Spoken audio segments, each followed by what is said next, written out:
Merci, Monsieur le Président. Tout d'abord, je souhaiterais vous féliciter au nom de mes collègues du groupe La République En Marche, Madame la Présidente, pour l'insigne d'officier, et vous, Monsieur le Président, pour l'insigne de chevalier de l'Ordre des Arts et des Lettres, dont vous avez été décoré par Madame la Ministre de la Culture il y a quelques semaines, quelques jours.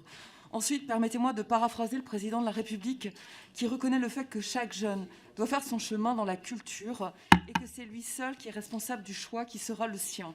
Pour la première fois, partout en France, nous donnons à chaque adolescent la possibilité de vivre sa culture grâce au Pass Culture. C'est une véritable avancée de ce quinquennat dont nous pouvons être collectivement fiers. Concernant la part individuelle du Pass Culture, plus de 2 millions de jeunes sont aujourd'hui inscrits sur l'application et en bénéficient. Vous avez indiqué qu'il y en avait 430 000 sur les plus jeunes qui s'étaient inscrits depuis l'ouverture aux 15-17 ans, depuis le mois dernier.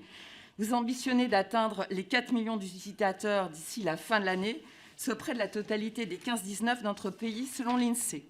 Comment envisagez-vous d'aller chercher tous les publics visés afin qu'ils s'inscrivent et bénéficient du Pass Culture, notamment les jeunes empêchés, vous en avez rapidement parlé, et les plus éloignés de l'offre culturelle? Et comment s'assurer que le Pass Culture ouvre bien de nouveaux horizons à toutes et tous?